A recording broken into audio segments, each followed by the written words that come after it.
के 6 बज चुके हैं। आपके साथ में सृष्टि मिश्रा। आप देख रहे हैं इंडिया न्यूज और इंडिया न्यूज के सभी हमारे दर्शकों को स्वतंत्रता दिवस की हार्दिक हार्दिक शुभकामनाएं।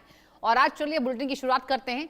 आज सवाल सिर्फ एक बयान का नहीं है, सवाल उस रिश्ते का है जो कभी इजराइल और ब्रिटेन के बीच बेहद खास माना जाता था, लेकिन आज उसी रिश्ते में इतनी तल्खी क्यों आ गई।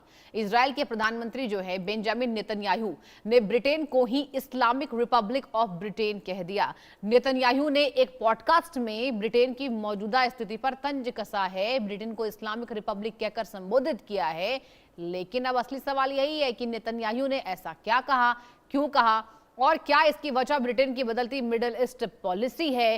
क्या गाजा युद्ध के बाद ब्रिटेन का इजराइल के प्रति रवैया सचमुच बदल गया है। और देखिए इजराइल का रवैया क्यों बदला, सबसे पहले आपको समझना होगा दर्शकों, नेतन्याहू ने ब्रिटेन को इस्लामिक रिपब्लिक कहा ही क्यों। इसका सबसे सीधा और सटीक जवाब क्या है, इजराइल के प्रति ब्रिटेन के बदलते रुख को लेकर नेतन्याहू की नाराजगी। नेतन्याहू ने जिस इंटरव्यू में यह टिप्पणी की है उसके वो पुराने ब्रिटेन आज के ब्रिटेन के बीच तुलना कर रहे हैं।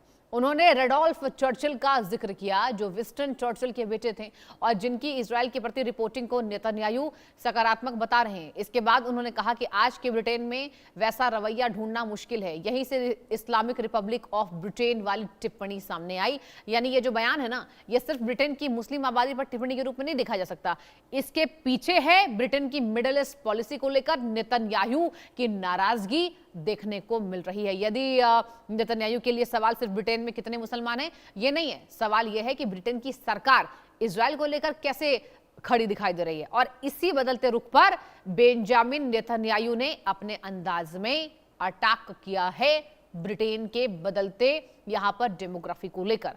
अब देखिए, आप समझिए कि इजराइल और ब्रिटेन के रिश्ते अचानक खराब नहीं हुए। गाजा युद्ध के बाद दोनों देशों के बीच मतभेद लगातार बढ़ते गए। ब्रिटेन ने इजराइल के आत्मरक्षा के अधिकार का समर्थन दर्शकों किया, लेकिन जैसे जैसे परिस्थितियां बदली, गाजा में सैन्य कार्रवाई हुई, आपको याद होगा, इजराइल के द्वारा, और मानवीय संकट बढ़ा तो क्या हुआ, ब्रिटिश सरकार का रुख ज्यादा आलोचनात्मक हो गया इजराइल के खिलाफ। अब मई 2025 में ब्रिटेन ने इजराइल के साथ मुक्त व्यापार वार्ता को ब्रेक लगा दिया, टोटली ब्रेक, रोक दिया गया। इजरायली बस्तियों से जुड़े लोगों और संगठनों पर प्रतिबंध लगाए और क्या हुआ, पहले की कुछ हथियार निर्यात लाइसेंस भी निलंबित किए जा चुके थे। इसके बाद सितंबर 2025 में ब्रिटेन ने फिलिस्तीन को औपचारिक मान्यता दे दी और 2026 में ब्रिटेन सरकार ने वेस्ट बैंक में सेटलर हिंसा को लेकर नए प्रतिबंधों का ऐलान कर दिया। यानी नेतन्याहू जिस बदलाव की तरफ इशारा कर रहे हैं उसके पीछे एक लंबी डिप्लोमेटिक स्टोरी है। ब्रिटेन अब भी इजराइल के अस्तित्व और सुरक्षा का समर्थन करता है, लेकिन नेतन्याहू सरकार की गाजा और वेस्ट बैंक पॉलिसी पर उसका विरोध पहले से तुलना में ज्यादा खुला और सख्त हो गया है। और यही दर्शकों वजह है कि नेतन्याहू की नजर में ब्रिटेन अब वह पुराना ब्रिटेन नहीं है जिसे वह इजराइल के ज्यादा करीब मानते थे। ब्रिटेन अब नेतन्याहू के लिए बदल गया है। ब्रिटेन में मुस्लिम आबादी कितनी है, अब जरा ये भी गौर फरमाइए।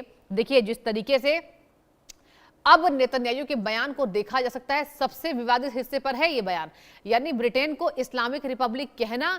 क्या ब्रिटेन वास्तव में इस्लामिक रिपब्लिक बन गया है? ब्रिटेन की आबादी में मुस्लिम की आबादी कितनी है, समुदाय का हिस्सा कितना परसेंट है, कितना ये हावी हुआ, पिछले दशकों में कितना बड़ा है। इंग्लैंड और वेल्स की 2021 सेंसस के मुताबिक करीब 38,68,000 लोग यानी 6.5% आबादी खुद को मुसलमान बताते हैं। 2011 की बात कर लेते हैं, यह आंकड़ा दर्शकों करीब 27 लाख यानी कि 4.9% था। यानी 10 साल में मुस्लिम्स कितने बढ़े, हिस्सेदारी दोनों बढ़े। इसलिए नेतन्याहू का इस्लामिक रिपब्लिक वाला शब्द एक राजनीतिक तंज है और यही इस बयान का सबसे विवादास्पद हिस्सा सामने आया है। किसका?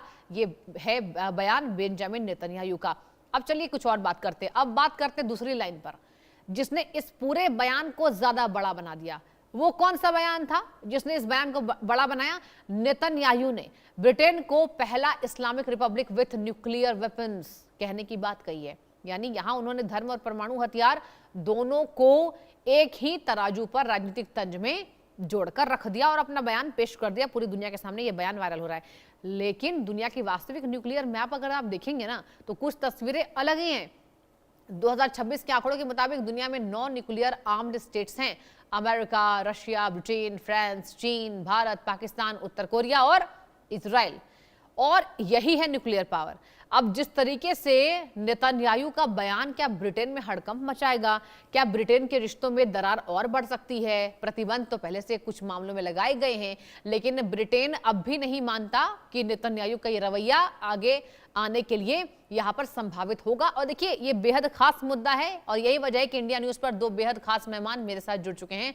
मेरे साथ group captain U K Devnath sir, जो कि रिटायर्ड डिफेंस एक्सपर्ट है, जुड़ चुके हैं। सर बहुत स्वागत है। और मल्लिका Pandey ji, she is foreign expert, वो भी जुड़ चुके हैं। आप दोनों को पहले तो जय हिंद और हैप्पी इंडिपेंडेंस डे। इसके साथ मैं अपनी डिबेट की शुरुआत करना चाहूंगी और सबसे पहले मैं रुख करना चाहूंगी सर आपका, ब्रिटेन के इस बदलाव को आप कैसे देख रहे हैं? नेतन्याहू का बयान सही है क्या? हाँ सृष्टि जी, देखिए नेतन्याहू थोड़ा सा हैरान है, थोड़ा सा परेशान है, थोड़ी सी शायद हीन भावना से भी ग्रस्त हैं। ब्रिटेन अभी भी ओवरऑल अगर देखा जाए हमेशा समर्थक रहा है इजराइल का। ये सिर्फ जो बयान नेतन्याहू ने दिया है, ये देखिए दुनिया में ज्यादातर देश, यूरोपियन देश भी एक एक करके फिलिस्तीन को मान्यता दे रहे हैं। अब भारत भी फिलिस्तीन को मान्यता लंबे समय से दे रहा है। तो इसमें ऐसी कोई भावना नहीं है किसी भी देश की कि वह इजराइल को आहत करे। लेकिन हाँ, नेतन्याहू नेतन्याहू है, एक्सट्रीम राइट विंगर हैं। उनकी जो पार्टी है इजराइल के नेसेट में, इजराइल की जो पार्लियामेंट है उसमें लिकुद पार्टी जो है अल्पमत में है। तो extreme right wing Jewish group के साथ वह सरकार बनाकर चला रही है। तो नेतन्याहू को थोड़ा बीच बीच में अपने जो राइट विंग सपोर्टर्स हैं उनको ये आभास देना पड़ता है कि वो बहुत ही कट्टर जीव हैं और इजराइल के हितों की रक्षा के लिए कुछ भी करेंगे। तो इसलिए उन्होंने इंग्लैंड के विरुद्ध इस तरह के बयान दिए हैं। क्या वाकई इंग्लैंड इस्लामिक रिपब्लिक बन रहा है? जैसा कि हम अभी डिस्कस कर रहे थे, 6% आबादी है मुस्लिम्स की, चलिए भविष्य में बढ़कर 7% हो जाएगी। 40 लाख मुस्लिम्स हैं, चलिए भविष्य में बढ़कर 50 लाख हो जाएगी। लेकिन यह जो ट्रेंड है ये यूरोप के ज्यादातर देशों में बहुत कॉमन है। हर 10 साल में मुस्लिम की आबादी 1% बढ़ जाना, यह ट्रेंड फ्रांस, स्पेन, नीदरलैंड, इन सभी देशों में देखा गया है, इटली में भी देखा गया है। जी सृष्टि जी। बिल्कुल ठीक है सर। मल्लिका जी, मैं आपके पास आना चाहूंगी। मल्लिका जी, देखिए आपसे भी मेरा यही सवाल होगा, ब्रिटेन के बदलते ये डेमोग्राफी पर कैसे असर आप देख रही हैं और क्या वाकई जो बेंजामिन नेतन्याहू जो बोल रहे हैं वो सही मान रही हैं आप, और आने वाले समय में इन दोनों के रिश्तों में खटास आने वाला है? इस्लामिक रिपब्लिक बहुत बड़ी बात हो जाती है। बिल्कुल।